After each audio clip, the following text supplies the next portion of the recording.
Hello, this is a prepaid call from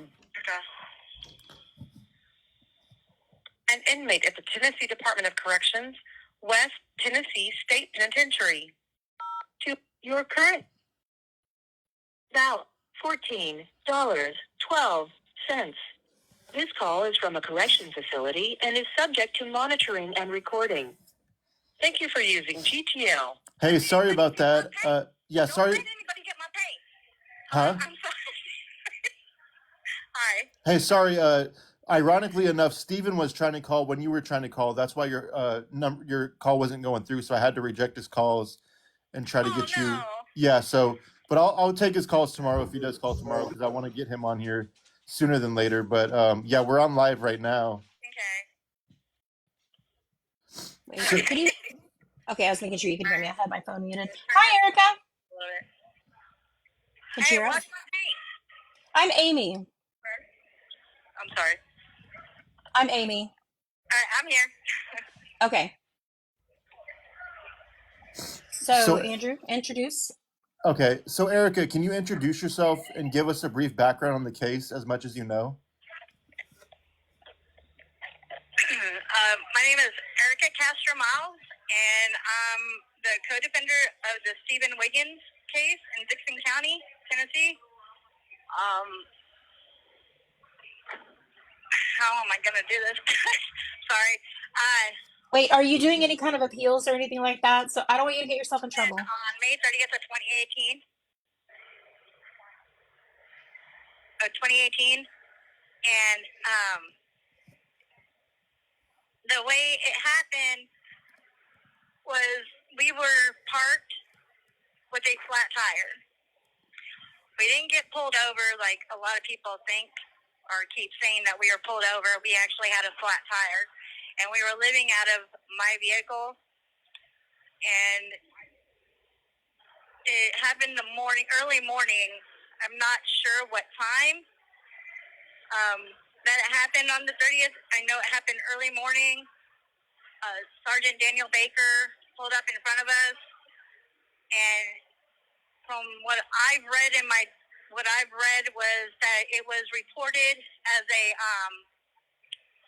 well checkup because somebody called in and said that there were two bodies in a vehicle and they didn't know if we were dead or alive. And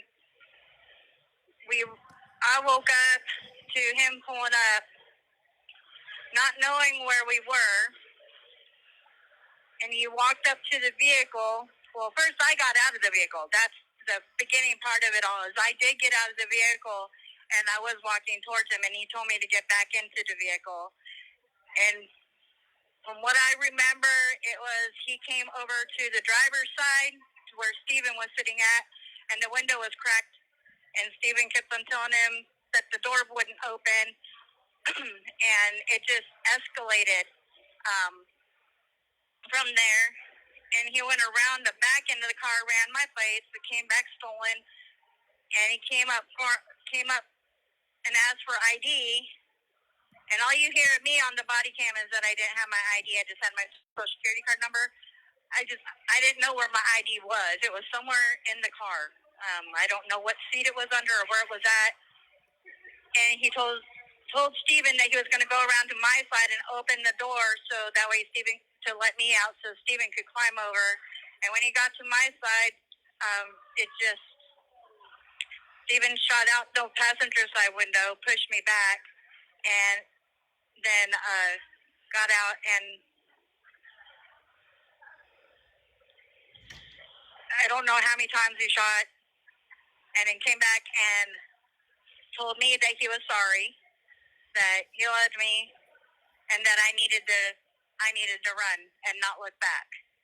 And I was in so much shock I couldn't comprehend what was going on. I mean, I don't know how many times I played it in my head while I was running through the woods, and somehow I ended up in Hickman County under these people, and where they found me was under this house, and that's where they caught me. They caught me that day, and they caught Steven on the 1st of June.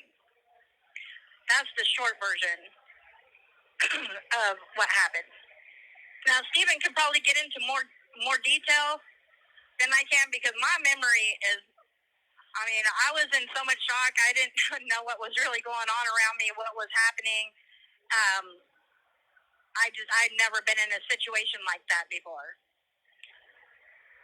The one question I always get asked was, did you get pulled over? No, we didn't get pulled over. I was asleep in the car. Steven was afraid to leave me in the car by myself, and so he stayed there in the vehicle. And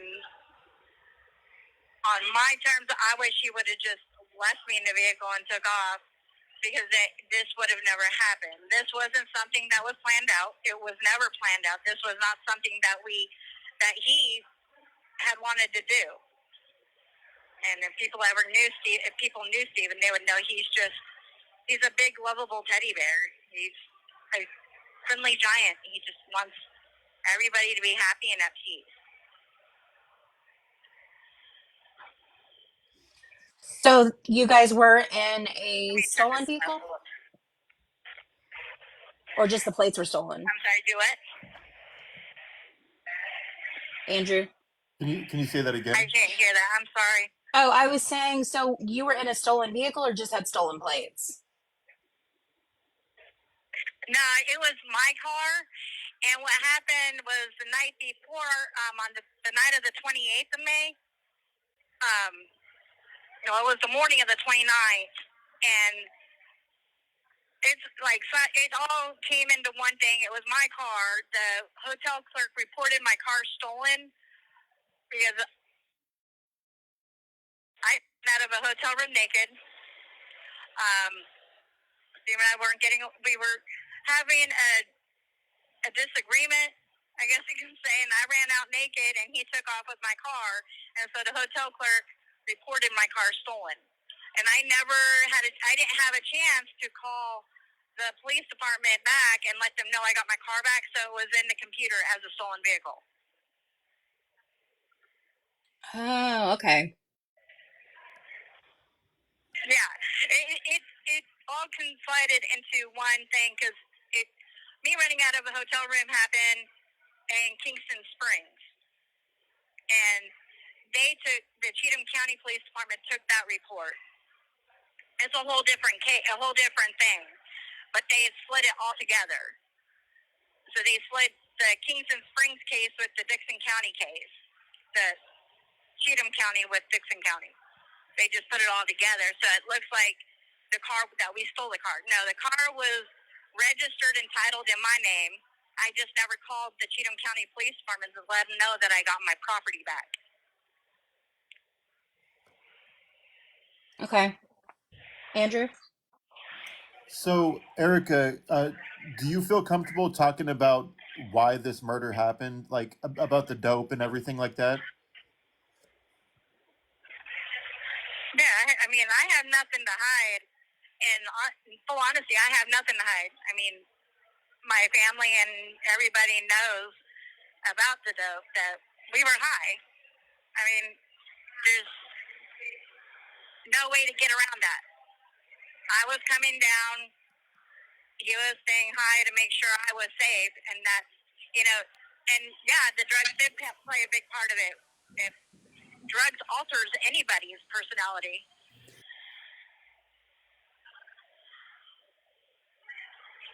And if I'm not mistaken, I mean, I don't mind talking about that.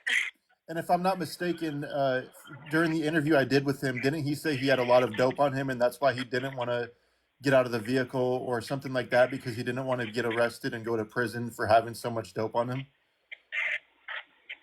Yes. I don't know exactly how much he had on him. He kept that part from me to try and protect me, but he did have a lot of dope on him. He was not trying to shoot Sergeant Baker. He was trying to shoot away from him to scare him so he would have time to get out and run. It conspired as it just happened that it just happened to happen this way. And it wasn't, like I said, it wasn't something he purposely did. What was the drug of choice by chance? I'm sorry, what was that? It's loud in here. I'm sorry. No, you're what was the good. drug of choice you guys were doing? Our drug of choice is methamphetamine. Okay. Do you still talk to Steven? Like, are you allowed to communicate through letters or anything? Yeah, we communicate through letters.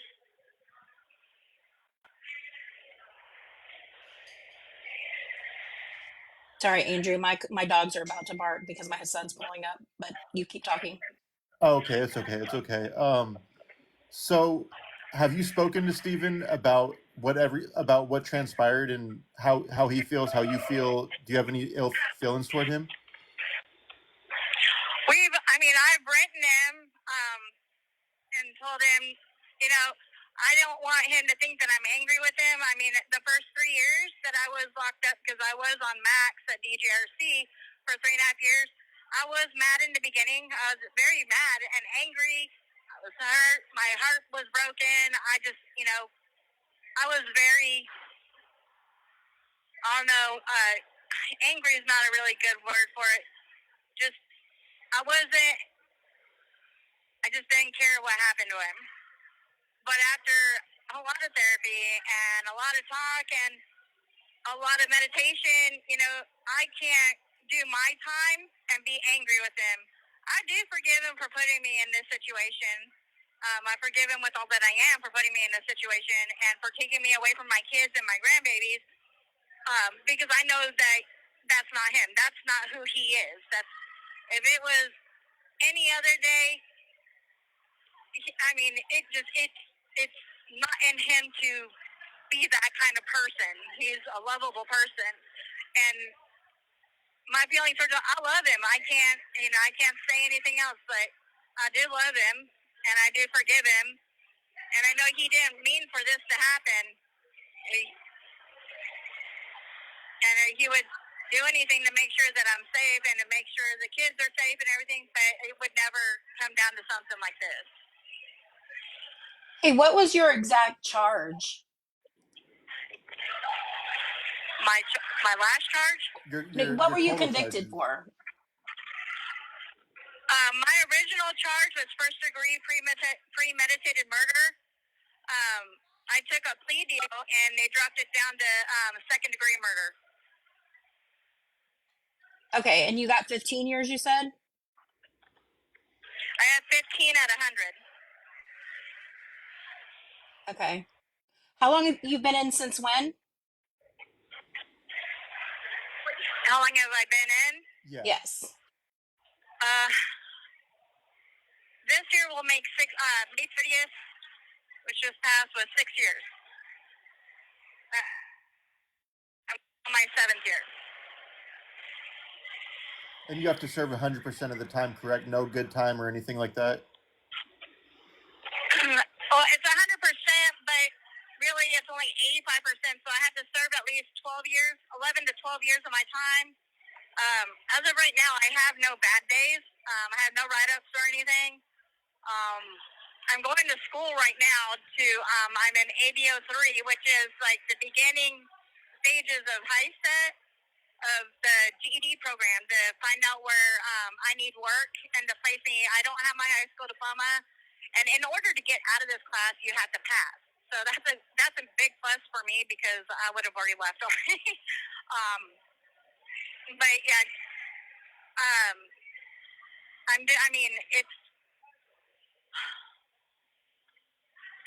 it's hard to be away from my kids and my grandkids. I mean, I've never met my grandbabies in person, but I talk to them on the phone. But I think the hardest part of it is being away from my kids and my grandkids. How many kids do you have? I have 3. How many grandkids? I love grandkids, by the way. They're like my favorite people in the world. Yeah, I have 3 We lost her? Are you still there? Yeah, she was 7 days old when she passed away. Can you repeat the last 10 seconds? You cut out a little bit. I have 3 daughters, and I have 3 granddaughters. 2 are living, and 1 has passed away. Oh. That was in 2019. Yeah.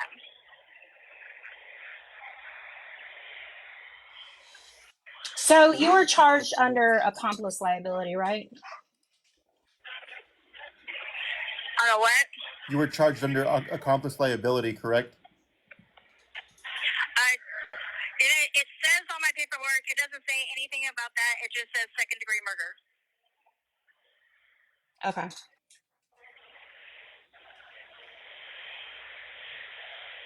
Okay. Does anybody have any questions before I ask her anything else? I've been asking those. Those are what I've been asking. Oh, okay. I'm monitoring it. How old were you when you went in? I was 38 when I got arrested.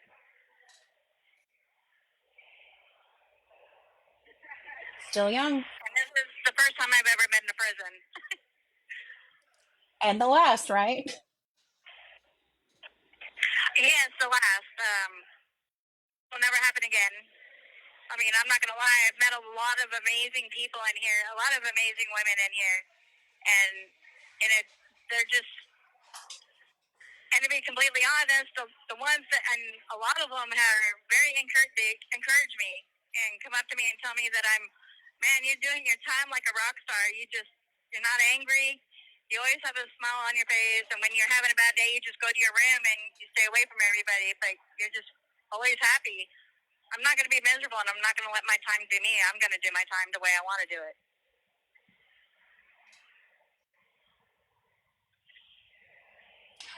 What other options do you have in there for, like, helping you, I guess, with like rehabilitation and stuff like that, and preparing you for reentry when you get to that point? Oh, wow.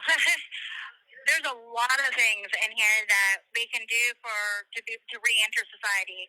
And that was like something like on my mind that I want everybody to know. We may be inmates and we may be in here, and I mean, a lot of people think, oh, you're in prison, all you're doing is sitting on your bed watching TV, playing cards all day. No, that's not what we do. We all have jobs in here, and we may only make anywhere from 17 cents an hour to 55 cents an hour, but we all have jobs. We have people that work at Tricor and are doing, we have people working for yard crew, and we do all the landscaping in here. We have people that we have recycling, we have the kitchen workers, we have pod workers, we have people who go to the high set class, the GED class. There's three levels. There's ABO 1, 2, and 3. But then you got Dyersburg College. We have people that go to college. We have programs, grief group, Bible study. We have aftercare. We have reentry. We have AA, NA. We have TC, which is a therapeutic community and I did TC, which really helped me to get to the bottom of a lot of things that I didn't realize were things that I carried in anger with myself, and hurt and abandonment and everything. But then we also have CBIT. We have a lot of different programs that we can do to prepare us for society. But then I've seen a few people come back, and I've actually talked to one of them today, and I'm like, why are you back here? And she goes, because society, I was ready to go there and get a job, but nobody was ready to give me a chance to show them that I'm ready to be out here and that I've changed. And that's what happens to a lot of them. It's not that we're just institutionalized in our head. It's that society doesn't give us a chance to prove ourselves, to show them that we're ready, that we're here, and we did our time. We've been rehabilitated. We've gotten our GED. We've gotten our degrees. I mean, we got entrepreneur classes and everything. People going to school to get their business degree to open up their own business. But when we get out there, nobody wants to give us a chance. And, I mean, how are we supposed to step out and turn ourselves around if they're not willing to give us a chance and let us show you what we've learned in here without having to turn around and go back to the old ways? I mean, if they're not going to give us a chance, then it's like, okay, so you don't want to give us a chance, so we might as well turn around and go back to what we were doing, and so we can end up back in prison. But being in here has shown me why so many people do return. it's easier. We do pay bills in here. We pay our cable bill. We pay our medical bills. We pay our eye doctor, dental. I mean, we ruin our uniforms. We have to pay for them. I mean, it's not like we're living in here free. We got to pay for our commissary. We got to pay for, I mean, we got to pay for whatever else that we want in here. It's not like things are handed to us.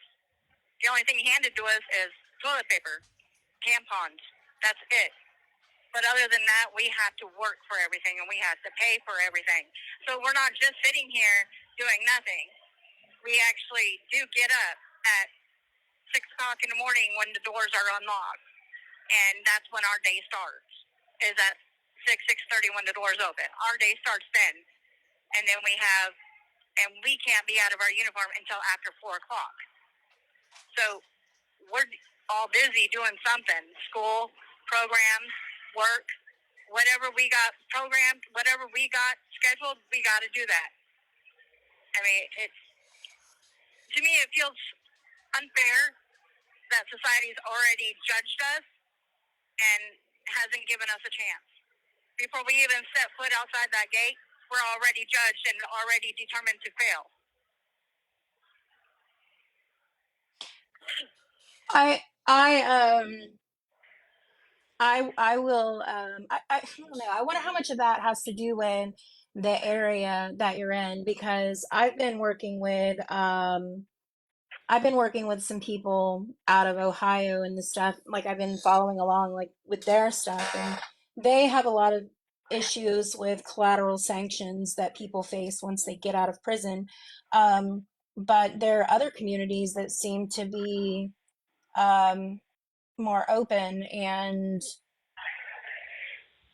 I just wonder if there's something that can be, I don't know. I'm more of a researcher, so I'm more of like looking at what's wrong Yeah, in one that's right in the other. I mean, yeah, I mean, this is the first time I've ever been in prison. But it's not like I haven't dealt with the prison system before. I'm originally from San Diego, and I have a lot of friends and a few family members that have been in prison, and the minute they walk out the gate, it's like they're already judged. It's like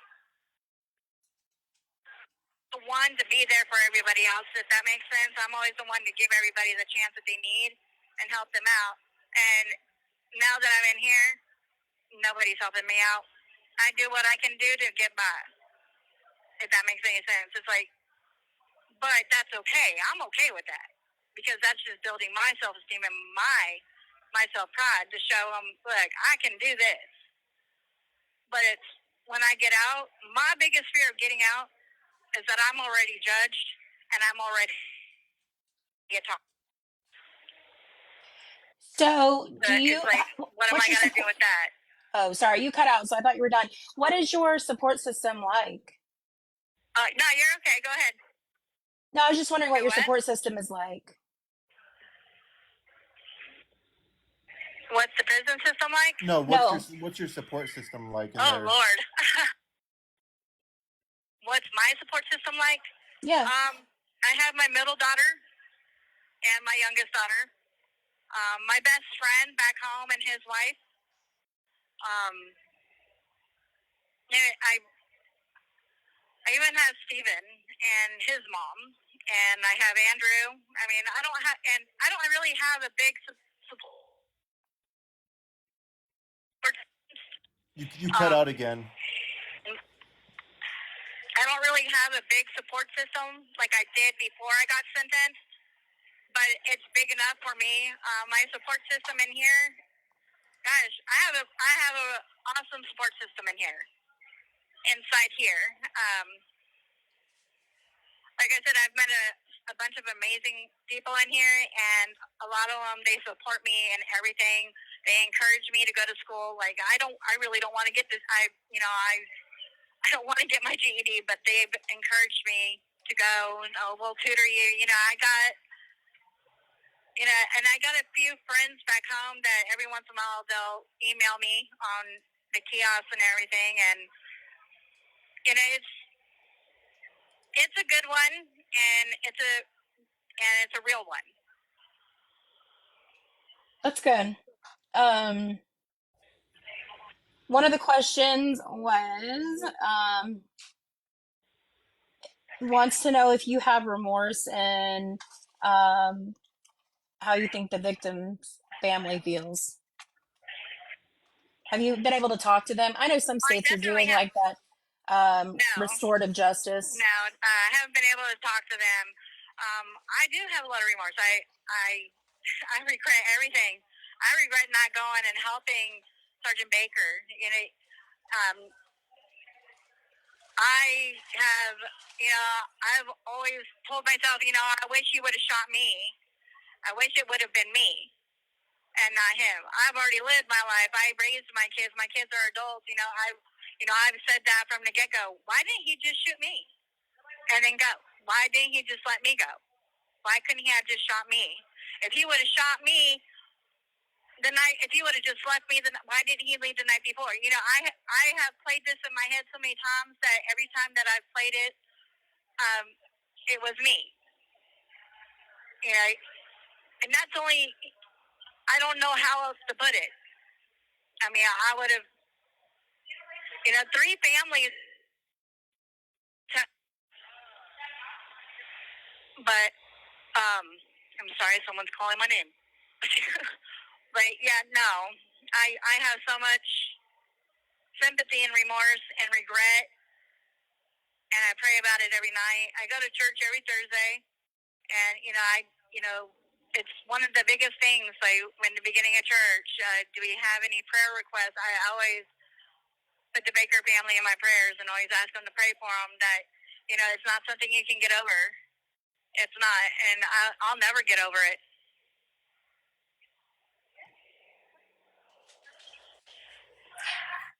How does your family and I guess how have people treated you since it's happened?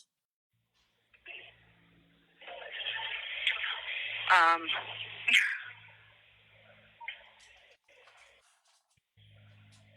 in here or out there? In here, Like your people have family just and like been stuff, really family, supportive. friends. Friends and everything. Yeah, I mean, like initially, I mean, I know they Well, support you now, my but mom. like initially, was it, I mean, how was it initially? Well, my mom, she's angry with me. Still is angry with me. And my oldest daughter, she won't even speak to me. I have quite a few people that just they won't have anything to do with me because they're very embarrassed and ashamed of me. I've gotten a lot of hate mail in the beginning, a lot of death threats in the beginning. Just been called a lot of things. I've been called a monster. I've been called so many things so many colorful things I don't even want to repeat. I mean, I've been through it all. I've been told that I should burn in hell. Just I think the only thing is that my daughter went through something a few years ago that I'm not allowed to speak of, and it's not right. My middle daughter a lot of backlash because of me, because of this situation, and it's not fair. They were just kids. I mean, they were only 19 and 18 years old, and I mean, they got treated poorly, very, very badly. I mean, my husband that I'm legally married to, his family, they hate me. Him and his family, they completely hate me to the point You have 1 minute remaining. ruined all my stuff. And, I mean, I don't have anything left of anything. So, I mean, there's a lot of hate there. A lot. You're able to call right back? I wish I could, but there's people sitting here waiting for the phone. Oh, okay. Your tablet doesn't make calls, does it? Do what? Your tablet doesn't? You can't call out with your tablet? No, not here. We can't. Okay. All right. Not yet. All right. Well, thanks for calling. Maybe we can do like a part 2 in the near future when you can get the phone. Oh, yeah. Almost definitely. I don't have school. I have a half day tomorrow, so. Okay. All right. Well, I'll shoot you a message on JPay. Okay. Okay. All right. Thank you. Thank you. Oh, you're welcome. Anytime. Bye. Okay. All right. Talk to you soon. Bye. Bye.